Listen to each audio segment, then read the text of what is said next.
Hello, everybody. Rabbi Mordechai Zeller here. So here we are in my home, and I would like to share a little bit of Torah of some beautiful teachings about the holiday that's right around the corner. We just celebrated the new moon of Shvat, which is the month. It's a beautiful month. Here we are in the middle of the winter. Every month has a certain part of a tikkun, a fixing. Okay, and soon we'll speak about the fixing of this month, and together with a very special ceremony connected to a holiday. The holiday that we celebrate in the month of Shvat, it's called Tu B'Shvat, literally meaning the 15th day of Shvat. Originally, this day in the Mishnah, it had to do with counting the years of how old a tree is. So it depended if you planted it before or after, but very soon it became a holiday celebrating trees. Nowadays, it even is connected to ecology, taking care of Mother Earth, so many of these things. But Tu B'Shvat, for a while, there was a very special ceremony called a Seder Tu B'Shvat that I want to speak about today. Now, when we think Seder, immediately what we think about is Passover. We have a Seder. Seder literally means order, and it's about organizing. Not only do we organize our home from chametz and cleaning and scrubbing and spring cleaning, but we move from the chaos of Purim to the order of Passover. And we drink 4 cups of wine and celebrate this intergenerational space of what it means to be redeemed. Seder Tu B'Shvat isn't as old as the Seder of Passover. And the earliest sources we have are in the 17th century, and part of them date back to Tzfat, the city of Safed, which was the city of dreams, of mysticism, of Kabbalah. Rab Isaac Luria, Rav Moshe Cordovero. So much of the Kabbalistic literature happened and was born there. And a lot of people trace the beginning of this ceremony that we'll speak about soon to Tzfat in the 16th or 17th century. So what is the Seder Tu B'Shvat? So first I want to start by saying that Shvat is a wonderful time, but it's the heart of winter. Why do we celebrate the life of trees, the birth of trees, the celebration of trees in the winter? There's no blossoms. The trees are mainly bare. There's something very deep and beautiful about this that I would like to share with you. Our rabbis teach us to celebrate the life of a tree. And in that essence of everything, don't look on the outside.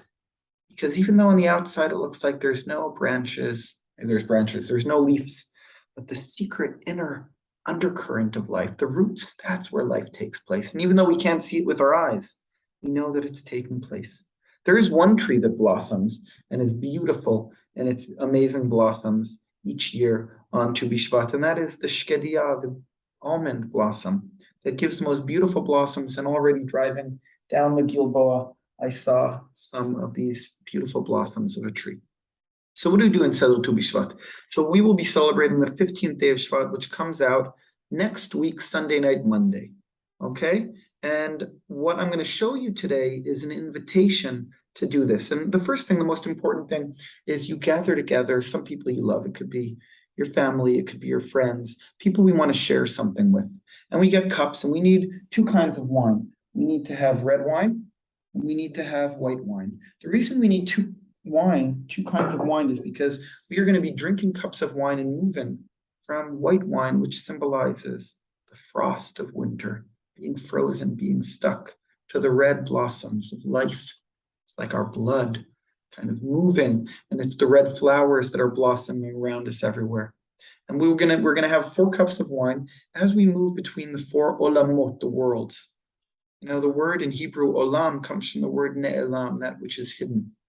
And we know that there's different olamot. There's a world within a world within a world. The first world we live in is called Olama Asiya, it's the physical world. But we go deeper. What are we? Beyond our body, we have Olama Yetzira, the emotional world. We have Olama Bria, the mental world. And deeper than that, we have Olama Atzilut, the spiritual world. And we're always asking, let's go room from room, deeper and deeper.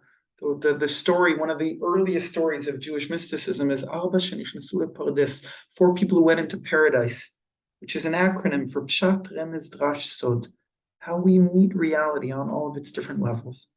And we are going to attempt to do this in our Seder Tu B'Shvat. So we need wine, white and red wine. We also need different kinds of fruit. And the different kinds of fruit are grouped into different groups. One group is fruit that has like an orange or something that has a shell on the outside. It could be a nut, something that you need to break the outer in order to get the inner. Then we need kind of fruits that, like olives or dates, that have a pit on the inside. And then we need kind of fruits that can eat the whole thing. Okay? And I'm inviting you to gather all these fruits. Okay? So the first thing we do as we're celebrating this is we're going to be moving out of the winter. So we start a cup of white wine. I want to also invite you all to join me. And the tikkun of the month of Shvat, according to the mystics, is the tikkun, the fixing of eating. And the fixing of eating means we need to learn how to eat, to be mindful in our eating. So if during the Seder of Passover, we're working so hard to get through the text and we're starving, so we just gobble down the meal, here we don't eat a lot, but we eat it mindfully. So I'm inviting you all to pour yourself a glass of white wine and to join me as we move from the frost, from the first world, the world of Asiyah, and as our intention of moving into this world of the first world, the world of Asiyah, of doing. Baruch atah Adonai Eloheinu melech haolam borei pri hagafen.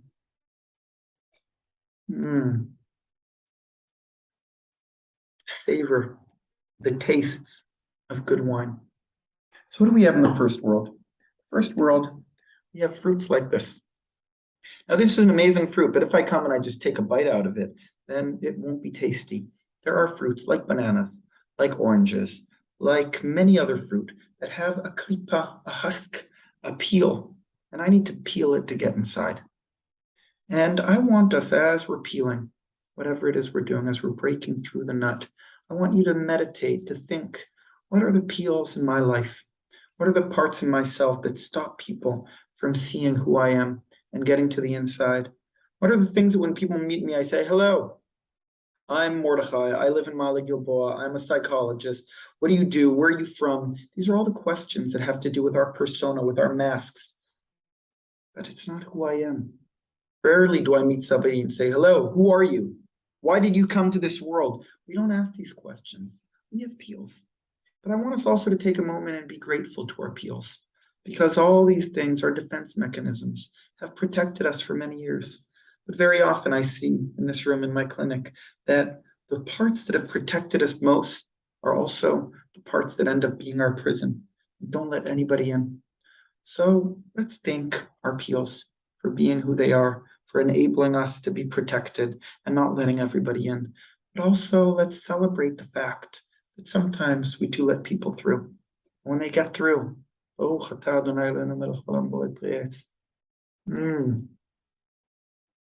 it.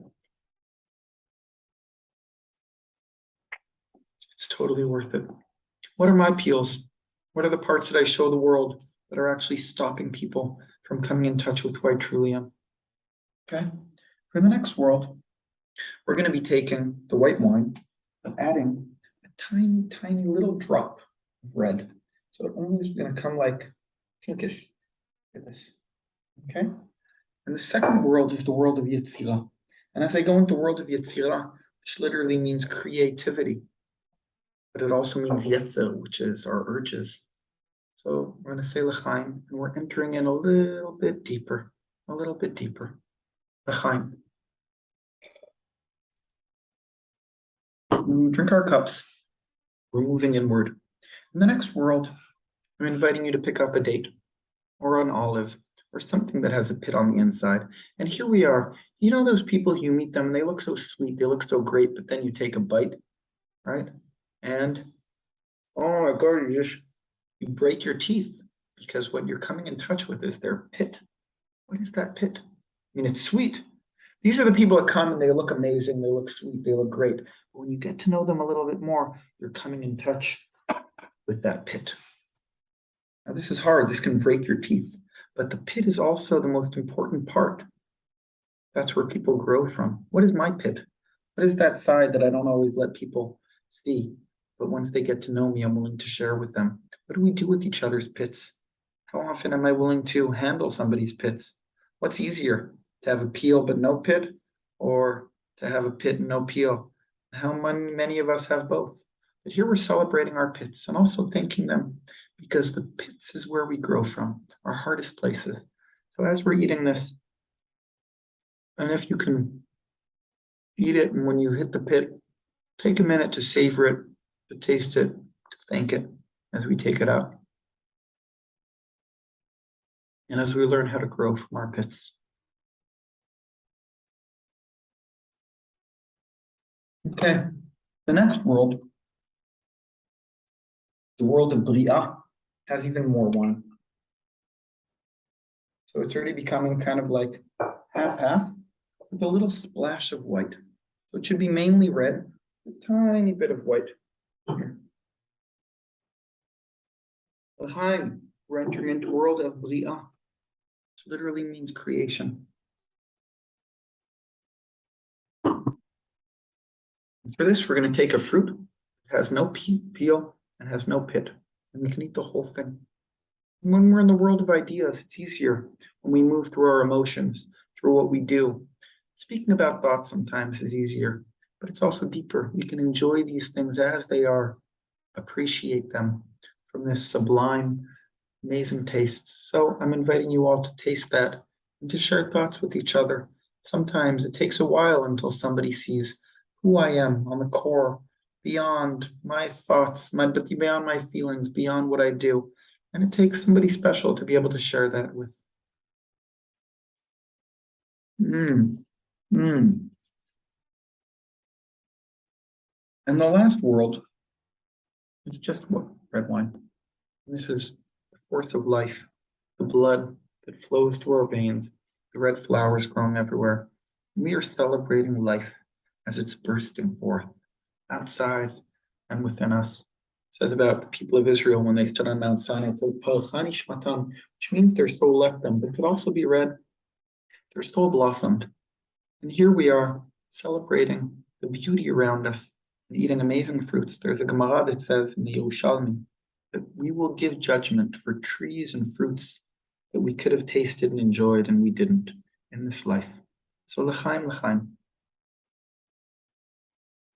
And the last world we're in is an interesting one. It's called Olam Ha'atzilut, emanation. And the world of emanation is a world that is so spiritual that what fruit can you have? Our rabbis taught that when the people of Israel walked through the desert, they ate manna. When they ate the manna, they didn't even need to go to the bathroom. It was so pure. Something about that was on a really high level. And it leads us to the question. It says in Deuteronomy, in the Parashat Ekev, it says, Lo ala lechem levado yechia adam, ki al motza pi Hashem. You think that a person lives on bread, but it's not bread that sustains us, it's the word of God. And for this world, some people take out their etrog box from Sukkot, and they take out their etrog. It still smells beautiful, and we smell it. It could be to smell some incense, it could be to smell something. And to remember that sometimes sustenance and what keeps us alive isn't even the things we eat, but the smells we smell that bring us back to life. Like at the end of Shabbat, that we smell the Havdalah incense, and it reminds us. They say that the sense of smell goes directly to the soul and gives us such life. And here we are celebrating those parts that we can't even taste them, but we can smell them. And here we are appreciating in Seder Tu B'Shvat all the four worlds. And what is supposed to happen, and here's the most important part, as you're sitting through these 4 cups of wine with people you love, we start shedding our klipot and our peels, and we start sharing with each other our pits, and we start tasting the beautiful ideas that we share. And as we drink wine and share these things and appreciate the beauty of life together, this is the movement between the winter, which has been a little bit frozen, to life, which is waiting to burst through on this beautiful Tu B'Shvat. May it be a beautiful holiday, and may we get to celebrate a lot of joyous holidays together.